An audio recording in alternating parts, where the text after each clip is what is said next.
জীবনে বড় কিছু করতে গেলে শক্তির চেয়ে সহ্য শক্তি থাকাটা অনেক বেশি জরুরি। নেগেটিভ মাইন্ডের মানুষদের থেকে নিজেকে দূরে রাখুন, কারণ এদের সব কিছুতেই সমস্যা লেগে থাকে।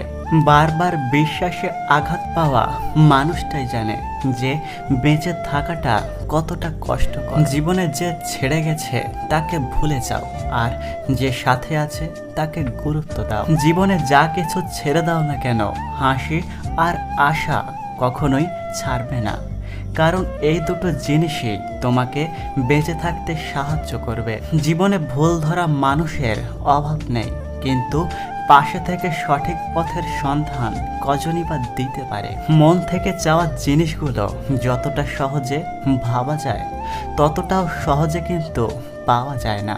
জীবনে পার্মানেন্টভাবে কেউ তোমার পাশে থাকবে না, তাই যদি জীবনে আগে যেতে চাও তাহলে একা চলতে শেখো। মানুষ জীবনে সেটাই পায় যেটা পাওয়ার জন্য সে চেষ্টা করে।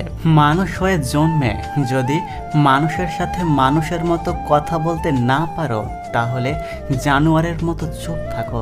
কথাটা শুনতে খারাপ লাগলেও এটা বাস্তব কথা।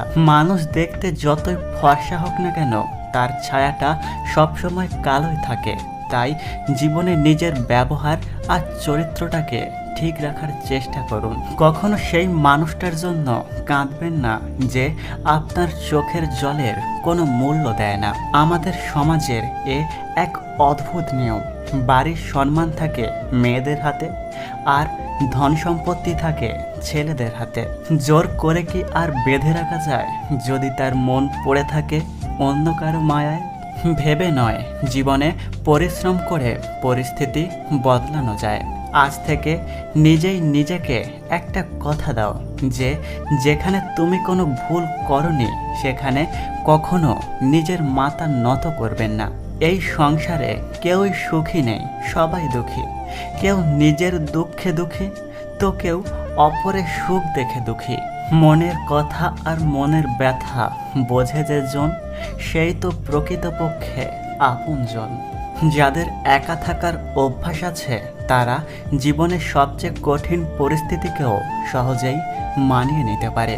সবাইকে অপমানের জবাব চর মেরে দেওয়া যায় না, মাঝে মাঝে যোগ্য জবাব কাজের মাধ্যমেও দিতে হয়। নিয়তি এমন এক জিনিস, 1 মিনিট আগে হাসছেন, আবার 1 মিনিট পরে আপনাকে কাঁদতেও হতে পারে। জীবনে কাউকে অন্যায়ভাবে ঠকিও না, কারণ অসহায় মানুষের দুফোঁটা চোখের জল তোমার জীবনে অভিশাপ হয়ে ঝরতে পারে। অনেক ভালোবাসা পাওয়ার পরেও যেই মানুষটা পরিবর্তন হয়ে যায় তাকে আর কখনোই ফিরিয়ে আনা যায় না। জীবনে কখনো এটা ভেবো না যে কে কখন কোথায় কিভাবে বদলে গেল, শুধু এটা ভাবো যে সে কি তোমাকে দিয়ে গেল আর কি শিখিয়ে গেল। বাঙালিরা ঝগড়ার সময় নিজেকেই ভুলে যায়, তাই জন্যই তো বলে তুই জানিস আমি কে। কি অদ্ভুত তাই না? মানুষকে আমি খুব কাছের থেকে দেখেছি, বিশ্বাস করেন মানুষ দূর থেকেই বেশি সুন্দর। মুখের ভাষা বোঝার জন্য সামান্য জ্ঞান থাকাই যথেষ্ট, তবে মনের ভাষা বোঝার জন্য অবশ্যই আর একটা মন লাগে। জীবনে সব কিছুই দেখছি, সব কিছুই সহ্য করে নিচ্ছি, কিন্তু চুপ আছি, কারণ সময় এখনো আসেনি। আমরা জীবনে মন থেকে যেই জিনিসটা খুব বেশি করে চাই, সেই জিনিসটাই সবার আগে জীবন থেকে হারিয়ে যায়। হ্যাঁ, এটাই বাস্তবতা। আরে না, রাগ কেন করব? এই কথাটির মধ্যে পৃথিবীর সবচেয়ে ভয়ঙ্কর রাগ লুকিয়ে থাকে। যোগ্যতা বলতে এখন আমরা যেটা বুঝি সেটা হলো হয় সৌন্দর্য, না হয় টাকা। জীবনে হাল ছাড়ার আগে এই একটি কথা অবশ্যই মাথায় রাখবেন যে ভালো কিছু হতে একটু সময় লাগে। এই পৃথিবীর সবচেয়ে বড় বেঈমান হলো সময়, যা একবার চলে গেলে আর কখনোই ফিরে আসে না। সবচেয়ে স্বার্থপর হলো সুখ, যা বেশি দিন পাশে থাকে না। সবচেয়ে আপন হলো কষ্ট, যা সব সময় পাশে থাকে। ওপরওয়ালা কখনোই সেটা দেয় না যেটা তোমার ভালো লাগে, ওপরওয়ালা সবসময় সেটাই দেয় যেটা দিলে তোমার ভালো হবে। এখনকার সময় টাকা এমন এক জিনিস, যার কাছে নেই সে কারো কাছে সম্মান পায় না, আর যার কাছে আছে সে কাউকেই সম্মান দেয় না।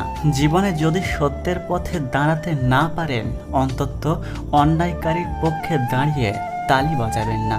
বিখ্যাত ব্যক্তিরা বিখ্যাত হয়েছে সময় কাটিয়ে নয়, সময়কে কাজে লাগিয়ে। কে কেমন সেটা কারো গায়ে লেখা থাকে না, লেখা থাকে তার চরিত্রে ও তার ব্যবহারে। কোন ধরনের মেয়েদের বেশি হিংসা থাকে জানেন? যে মেয়েরা অন্যের উন্নতি সহ্য করতে পারে না। আমাদের জীবনে এমন মানুষও আছে যারা দোষ খোঁজে সংশোধন করে দেওয়ার জন্য, আবার এমন মানুষও আছে যারা দোষ খোঁজে অপমান করার জন্য। যদি ভিডিওটি ভালো লাগে তাহলে অবশ্যই একটি লাইক করবেন আর কমেন্ট করে জানাবেন আপনার মতামত।